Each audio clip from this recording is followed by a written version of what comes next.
Hello, welcome to Pulpit to Pew. I'm Johnny Gwynn. And I'm Beverly Gibson. And this is the show that talks about the weekly sermon and the lessons and what the priest, that would be you, Beverly. That's me. What she was intending for me and the parishioners in the pews heard. What actually got heard. Right. So this week we're still on the Bread of Life Discourse. We are, week 4. You also talked about something that I wouldn't say is a sacred text. No. In the world of Christianity, but probably a sacred story in the world of like American history.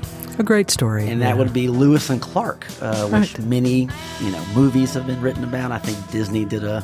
Did they? Well, Sacagawea. Sacagawea ended up in something, Yeah, which is... Was that Pocahontas? Pocahontas, that's right. Now, you got your princesses mixed up. See, darn it. Yeah. Well, and it was a very smart Native American woman that helped... Who saves the day. Who saves the day, And that is a common thread. So, Lewis and Clark. So, put that in your sermon. Right. And I'm wondering where that inspiration came from and what resonated with you to say this really fits with this week's gospel themes and lesson.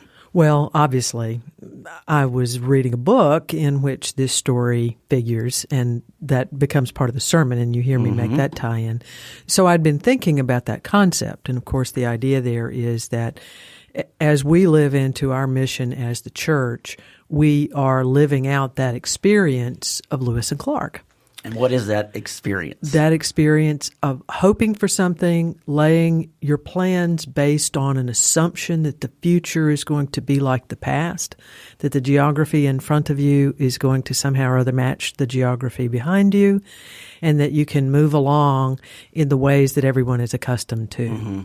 And then you come to a moment when you realize... In August of 1805, that's almost exactly 213 years ago.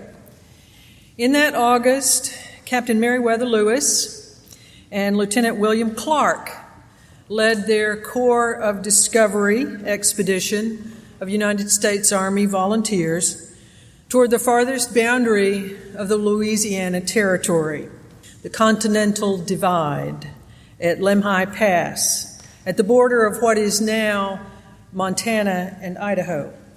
They had been sent, you will remember, by President Thomas Jefferson to traverse the Louisiana Purchase, assessing this new American holding and finding a water route for commerce to the western coast of the continent.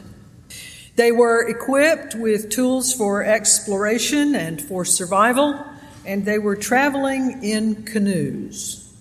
The expedition began in St. Louis in May of 1804, and they would return to St. Louis in September of 1806, bringing with them their report and maps and their journals. They had hoped and they believed that they would come to the Northwest Passage, that elusive goal that President Jefferson had set in front of them and sent them to find. Meriwether Lewis, that August, scouted ahead of his team and went out on foot looking for the anticipated water route. And although he had heard about the mountains ahead from the Mandans the winter before, and although for 3 whole months he and his crew had seen what we now know as the Rocky Mountains looming ahead of them, he strode on that day with every hope for that crowning moment of this expedition, for that moment of discovery when he would look out and he would see the outline of that water route. He wrote in his journal, "I will believe it to be a good and comfortable road, this road that we are on, until I am compelled to believe differently." Eventually, Lewis recorded in his journal the moment that he had atop the Lemhi Pass when he finally came to believe differently, when he realized that there was no water route ahead, that when he looked out, what he saw were only mountains, mountains after mountains as far as he could see. There was no route. Of course, there was no map. There was no confirmation of their assumptions at the beginning, and their canoe-based travel plans would not carry them through the next stages of their journey. That everyone is accustomed to. And then you come to a moment when you realize, no, the world that's in front of us, the world that we are supposed to go out and meet, is not the world that is behind us. So our ways of doing church, right, doing business, our ways of accomplishing our mission will have to adapt in order to carry on with that mission, which is, of course, exactly what Meriwether Lewis had to encounter when he realized there was no Northwest Passage, there would be no water route. And he's got all these canoes. He's planned this whole expedition based on a reality that's behind him and not in front of him. And so when he comes to that moment and he is at the Continental Divide and he sees the mountains after mountains after mountains in front of him, and he realizes, here I am with all these people and all these canoes. Now what am I going to do? He has the option of turning back, right, as I said in the sermon, and retooling for another expedition, or simply proceeding. And what he decided to do, without a whole lot of conversation, was to proceed. And his corps, his troops were they were outfitted for water exploration, like canoes, and then they see mountains, and you don't even have the right resources. We're not ready for this. And so the analogy, of course, being here we are as the church with a mission. We've been charged to do this thing, to proclaim the gospel, to share God's love with the world. The church has a very established way of doing that, and especially if you're like in the Episcopal Church, there are rules and there are forms, and we are all about form, and there's good about that. But now we find ourselves looking forward into a terrain where those things are not going to work in the way they worked in the past. So how are we going to carry out that mission? Because we've still got our canoes. We're still the people. We're not going to jettison all of that. We're not going to give up who we are and our tradition and what defines us in that way. So how are we going to move forward? You don't throw the baby out with the bathwater, though, right? Right, and you can't change everything about who you are, and that's not the point. But the point is, how are you going to move forward in a faithful way? As the author of the book that I quoted, Todd Bolsinger, says, we really may carry them through the next stages of their journey. Now, the historical geographer John Logan Allen describes this moment of realization atop that pass as the moment when the geography of hope gave way to the geography of reality. And it was a deeply and profoundly disappointing moment.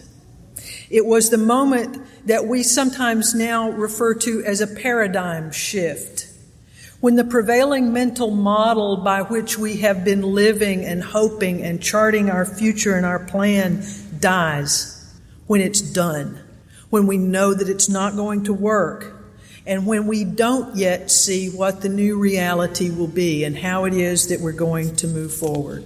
This is a deeply, profoundly anxiety-producing moment. It is disorienting.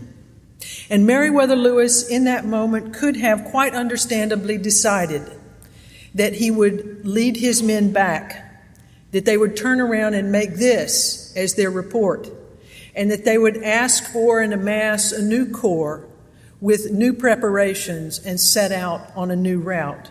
But that is not what he did. Instead, without even discussing it, Meriwether Lewis, in his own words, simply proceeded. He recommitted himself and his crew to the core ideology of discovery, to making their way to the other side of the continent and discerning what lay there, forgetting the goal of the Northwest Passage and reframing their strategy for how they would move forward. He led his corps of discovery relying on new learning and what we would now call adaptive capacity.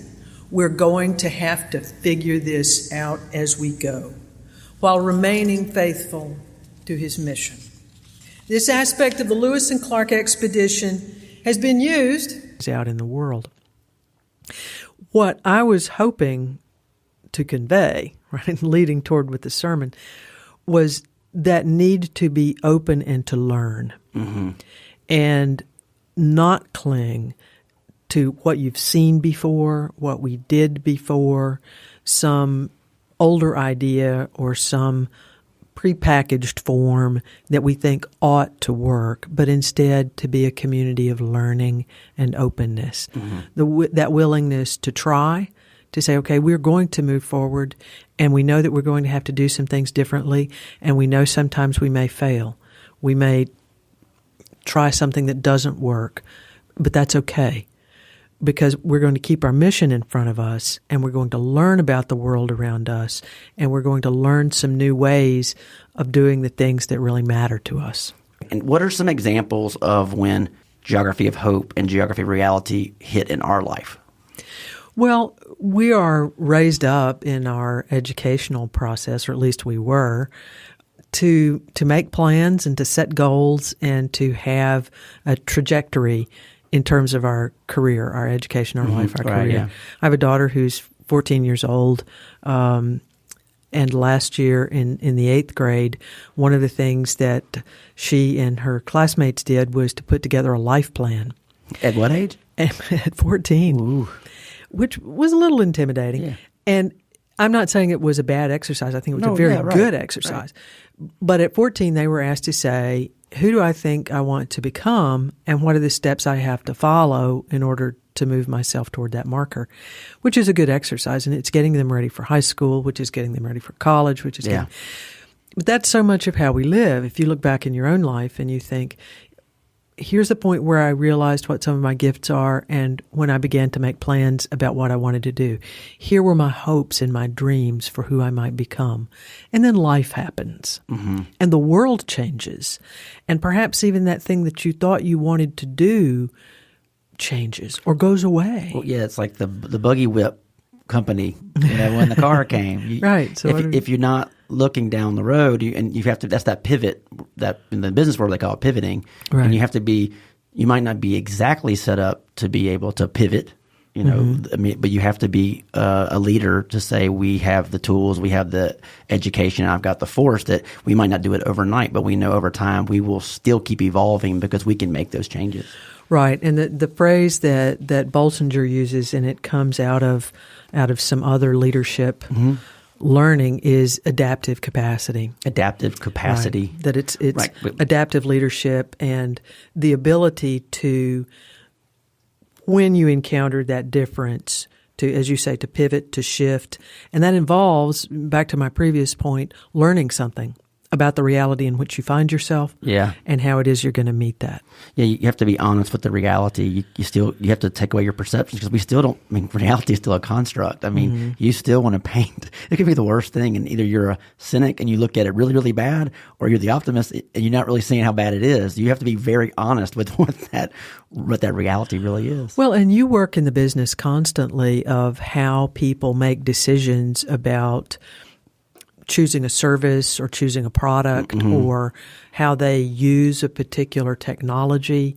And so you're constantly having to assess people's behavior patterns, which do change given their access to technology. And the things they have no control over change. When we come to those moments of disorientation, it is our nature, it is built into our DNA to reorient ourselves around old ways of doing things. What has helped me in the past? We do this in our individual lives, right? I've come to a moment of difficulty before, when I was 40, when I was 20. What did I do then? Let me go back and look at how I reoriented myself before. And that is the temptation. Like Meriwether Lewis, we cling to those assumptions that we've held for so long. And we cling to them, as he did, as long as it is possible, until it is proved that they will no longer sustain us. We plan to keep canoeing, even though there is no river. Now, this is the response. Adapt or die. So Todd Bolsinger's book, Canoeing the Mountains, which is where the Lewis and Clark, where you read that and resonated with you and you wanted to share that with others. Is he saying that Christianity is in a state of flux right now? Is Christianity dying? Is that what he's saying? If we stick with this old way of thinking, that we won't be moving forward as a Christian world?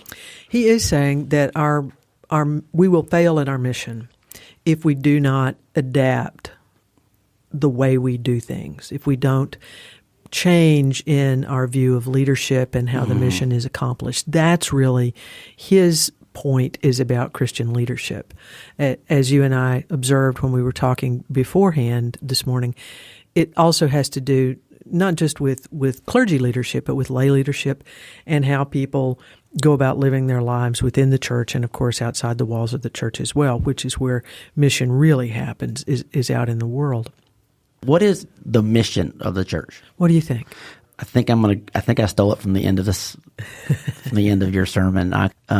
It is for us to accept God, a loving God, and to understand ourselves in a world with God and to share Him with others as something alive and something relevant in their lives. Right, exactly. Okay.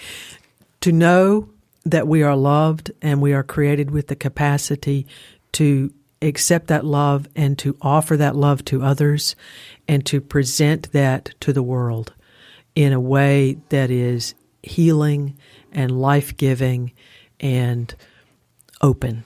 Okay. And that sounds really pretty much like nothing, but it's everything. But it's big. I mean, it is it's big. Huge. And I'm about to ask you a question. When we come to those moments of disorientation, it is our nature, it is built into our DNA to reorient ourselves around old ways of doing things. What has helped me in the past? We do this in our individual lives, right? I've come to a moment of difficulty before, when I was 40, when I was 20. What did I do then? Let me go back and look at how I reoriented myself before. And that is the temptation. Like Meriwether Lewis, we cling to those assumptions that we've held for so long. And we cling to them as he did, as long as it is possible, until it is proved that they will no longer sustain us. We plan to keep canoeing, even though there is no river. Now, this is the response that we see, actually, in the crowd that is listening to Jesus throughout the Bread of Life discourses. Those people recalled what happened to their ancestors. That was deep in their DNA. They recalled the manna that their ancestors ate in the wilderness. They recalled being led by Moses out of Egypt and into the promised land. That is the kind of bread, that is the kind of sign that they asked Jesus for. That's what they want from him. And what he spends this whole 6th chapter of the Gospel of John explaining to them is that is not the new way. That is not the teaching. That is not the sign that he has brought them. I am the living bread, Jesus said, that came down from heaven.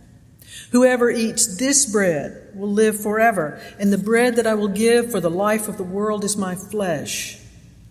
This bread is not like that which your ancestors ate. He says that specifically. And they died, he reminds them, in the wilderness. The passage that we heard today is filled with intentionally shocking language about eating his flesh and drinking his blood. Shocking to us, and perhaps even more so to his audience at the time, as that was one of the most profane, one of the most pagan type of things that he could have said, most out of keeping with the tradition of their own religion. What he was calling them to do was to have a new experience of the living God, an experience of the living God that was not like the one that they had had before, not like the one that had served their ancestors so well. He brought them something new. And as he was trying to tell them in the gospel lesson today, that something is living and breathing and life-giving. And he asked them to take up a new life by living in him, by abiding in him, by taking him into themselves. Jesus was showing them that it was a new So let's go into the gospel this week of, another story of the Bread of Life Discourse from the Gospel of John. Mm-hmm. And then we'll have our midrash moment here, because that was, again, a couple episodes back. That is a way of interpreting Scripture by saying finding yourself in the story, right? Okay, and there's a whole episode about that, people. It's like 3 or 4 back. Mm-hmm. Keep up. So in this story of John, again, fishes and loaves, Jesus feeds the multitudes, and then he's giving this story of like, I am the bread of life. Through me, you reach God. Who were the people in the story that were the ones who literally heard Jesus say, I am the bread of life, eat my flesh and drink my blood? And one of the listeners says, how in the world can I eat his flesh? Who are those people in today's world, in the church or in society? Okay. Well, let me first of all, let me ground myself and then pivot toward that. In the context of Jesus' story, they're called the Jews, quote unquote. And that really is not an anti-Semitic slur. It's really putting them in a place of being people who've received a tradition which they try to live faithfully. And in Jesus' context here, kind of stuck in that, looking back at the manna in the wilderness, looking back at Moses, looking back for that kind of leader, assuming that what Jesus is supposed to be offering is going to look just like that. And he's telling them, no, it's not. So if we make the analogy, who are the people who've been brought up in the faith, who have a certain way of expecting things, that believe that things are now going to unfold in the same way they always have? Well, I think it's most of us who are sitting in the pew on Sunday morning, who've grown up in the tradition, who love it, and rightly so, but who are fixed in our view of how this is supposed to proceed. Like every Sunday I do this. Right. And anything else out of that makes me incredibly uncomfortable. Right. Well, they're Episcopalians. But and that's not to say that they're just wrong or they're bad. No, It's human nature, and that's one of the things that I said in the sermon. It is our nature to try to explain something that confounds us based on the things that we've seen before. We revert to type. We revert to behavioral patterns that are long set. That's human nature. It's who we are. But the push here is to learn something new, to have a revelation. Right? Jesus is all about continuing revelation. Here is something new. Here's a new teaching, and we'll get into more of that next week. How can that be received? What he does in the gospel passage this past Sunday is to use the shock technique. When he says, I am the living bread that came down from heaven, not like the manna that came down that your ancestors ate and died. I am the living bread, and if you eat of this bread, you will live forever. Life will be in you, and not death. And then he says, my flesh is that bread, and my blood is the cup. You must eat my flesh and drink my blood. And he says it about 3 times. Yeah, he does. And it's very stark, and it was shocking to them, and it's shocking to us when we hear that language. It sounds like something to us out of bad horror television. Yeah. And to them, it sounded like pagan ritual. I was going to say that people living a way where pagan gods were all about that type of sacrifice and that type of ritual. And he can't mean that. No, right. So what is it that he does mean? Yeah. So it's a defamiliarizing, it's a shock to cause a turnaround. I mean, and to go back to the Lewis and Clark thing, we talked about that moment of intense anxiety and uncertainty and disorientation. He's disorienting them. Into themselves. Jesus was showing them that it was a new day. And to all of us, continually he shows that it is a new day. And he asks them to let it be new. As he's asking us today to let this day be new as well. He asks them to live a faith that looks forward and not just back.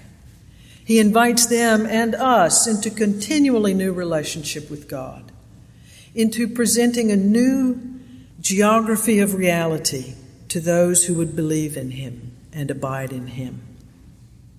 When Solomon found himself the king of Israel, in the reading we heard today from the first book of Kings, he looked out on a vast nation, led by his father, the great King David, the great warrior, the great leader, and Solomon felt, as he says today, like a little child. He didn't feel up to the task. He didn't feel prepared for what lay in front of him. And so in that visionary moment that we hear recounted in the lesson today, in his dreams of the night, God appeared to him and asked him what he wanted. What is it, he says, that I can give to you? And Solomon asked for an understanding mind. He asked for a discerning heart. He told God that he felt like a little child. I don't know how to go out and how to come in. He says, I don't know how to lead an army. I don't know how to bring them back. I don't know what lies in front of me and these people. And God was pleased to hear that. And God granted his request, giving him wisdom and far more. What God also gave Solomon and what is given to us in that piece of scripture is an affirmation that learning would be the way forward. Our way forward will be the same way. Our core values, those things that we hold close, like for Meriwether Lewis, discovery. For us, our core values are living and giving the love of God through our worship, through our hospitality, through our formation. We too are called to continue to explore and to learn and to discover together and not to be bound to the assumptions that we have brought with us to this point in our journey. The core is what's important. How we move forward is yet to be seen.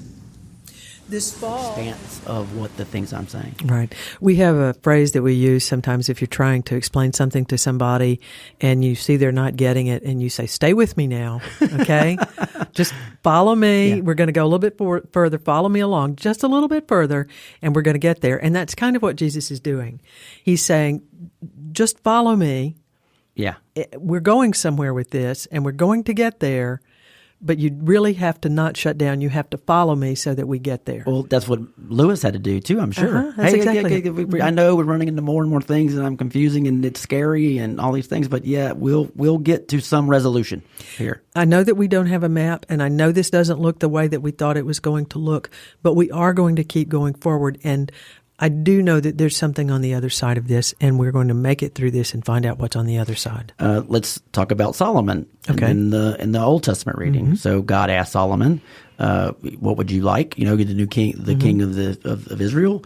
And he asked for the ability to understand how to be a better leader for his people, and God rewards him with that, and then also gives him the riches and stuff and the protection that he thought most. Because he asked for the right thing, yeah. So in this discernment, in this world of us, when geography of hope, geography of reality hits, we have to almost have that Solomon-like wisdom. We need to work and ask for God for to be able to say what my good decision is, what my bad decision is. Like, does that help us? Is that something to pray for? That Solomon-like wisdom, because life is going to hit you hard, and the idea of like, will I be able to know to go forward, to turn back, or to just stay where I am?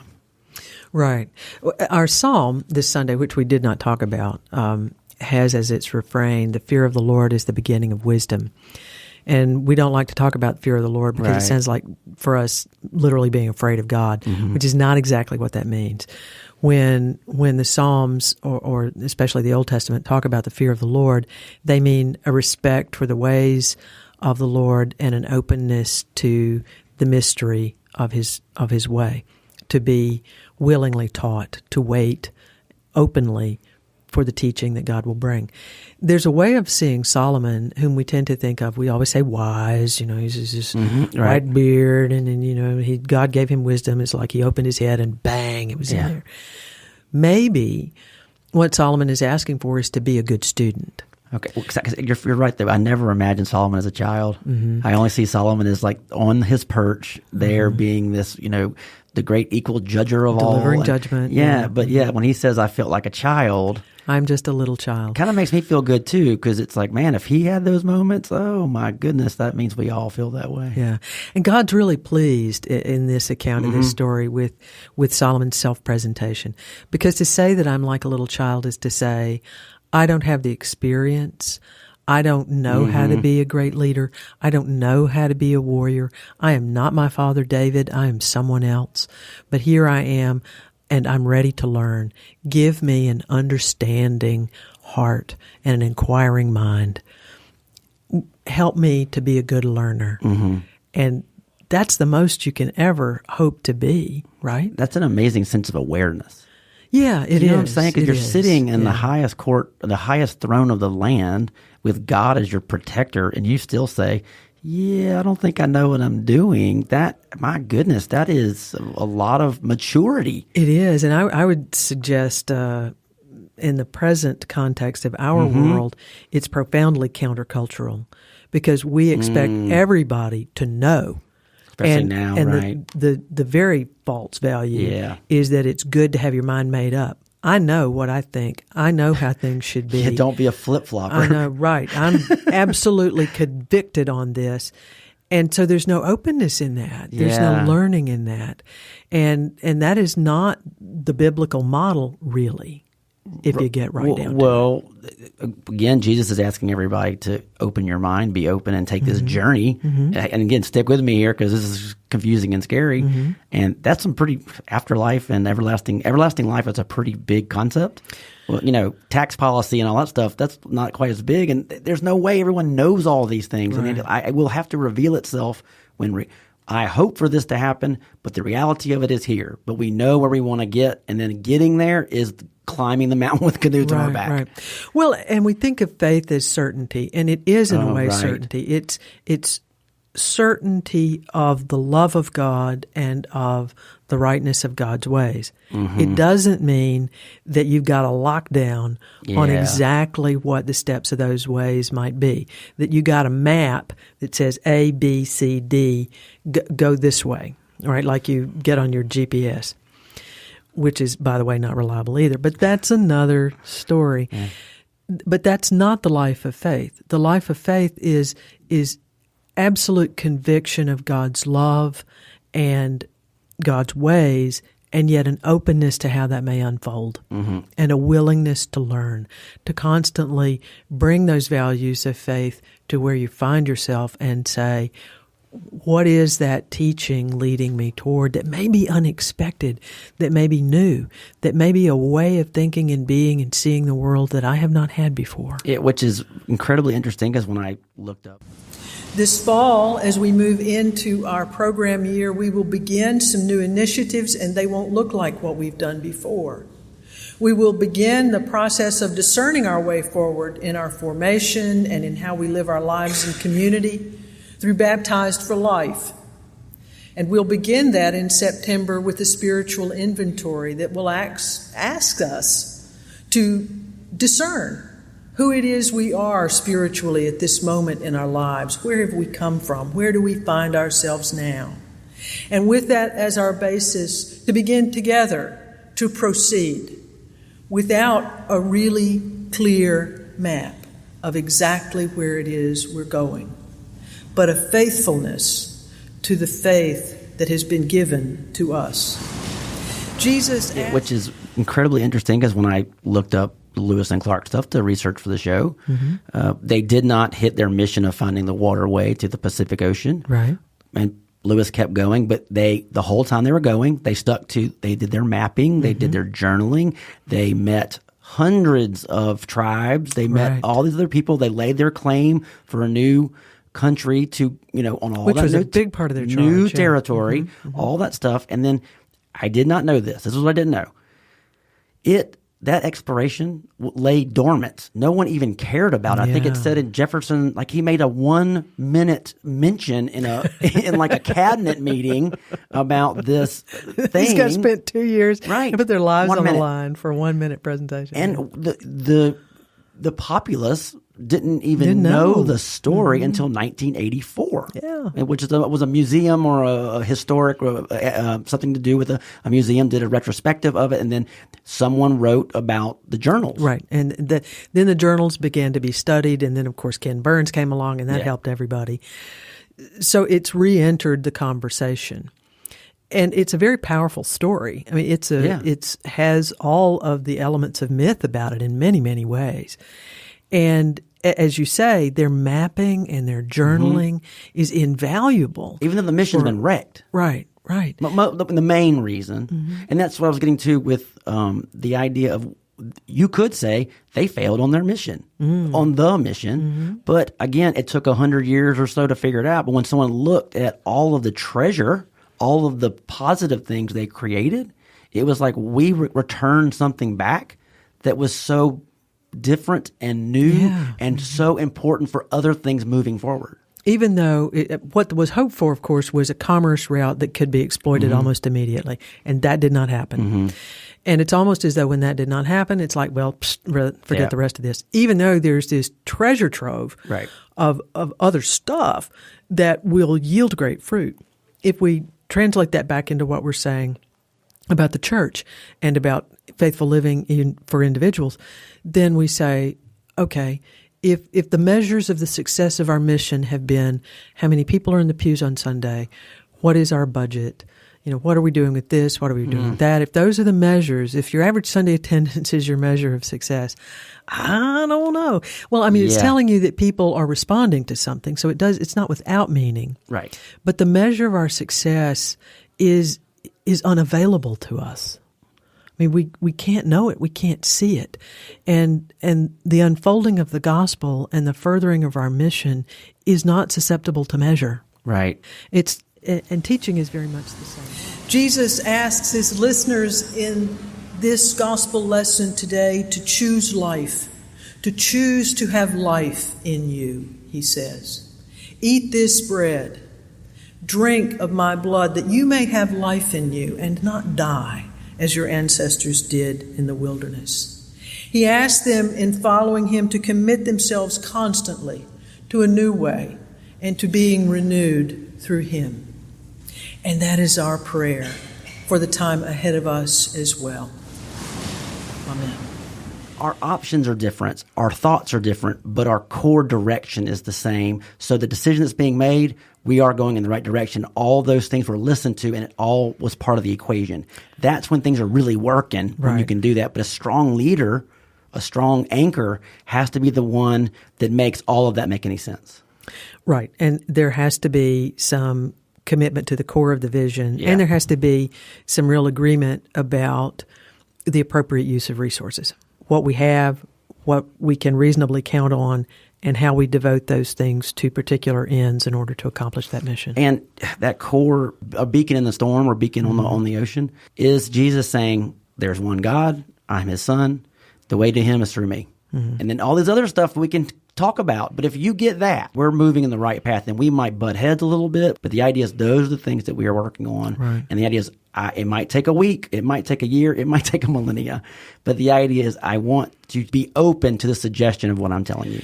And people continue to respond to that core truth. They do. They come seeking that. What the church has to do is to be ready to meet them where they are in that geography of reality. Listen to them too. And move forward in faith with them as a part of all of us. And that could be a different way of communicating. That could be like using secular examples that everyone understands into a sacred message. It could be the midrash. It could be all these ways we talk about interpreting things. But you've got, this is, I go back to sales. If you are putting an idea out in the world, you have to talk, you have to have empathy for the person that's listening. You have to have empathy for how am I going to reach them? And you have to touch them some way, not just here's the stats. Right. It is, here is the connection, and here's where things improve for you and all of us. Right. That's great. Everybody's going to be open to it. That's the whole thing. But we seem like in this Twitter-heavy world and trigger-happy world of how we shut things down so fast instead of giving ourselves any idea of curiosity over judgment. It's straight to judgment. It's straight to judgment, and it's, as I said before, a lot of people who've already made their minds up about how things should be. And there's no openness in that. That means we don't evolve. There's no room for grace in that, for goodness' sake. And also means we don't evolve. And isn't that what we're supposed to be doing, evolving? But if you shut it down and there's no learning, then there's no growing. Us moving forward and growing. We've come to the end of this, right? We have come to this. Always a lively conversation. Yeah, a great conversation and today. I'm glad everybody's open to listen to our show. And you can be patient with us. And you can butt heads with us, too. We'd love to hear what you think about the show. You can email us at pulpittopew.com. You can hear our show on iTunes. You can hear us on Overcast, Spotify, and then, of course, at pulpittopew.com.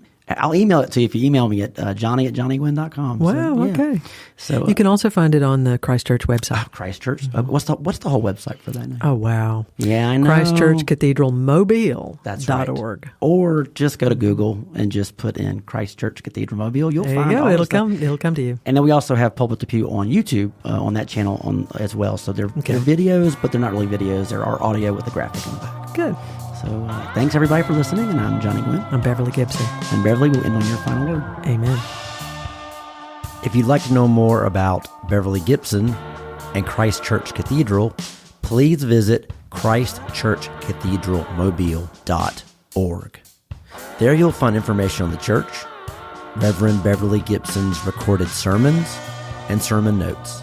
If you want to know more about Johnny and his Sabbath doodles, visit pulpittopew.com. I would also like to thank Deep Fried Studios and producer Stacey Wellborn. Without her, this show would not get made. If you have any comments, likes, dislikes, please send information to Stacy at deepfriedstudios.com. Everyone have a great day, and thanks for listening.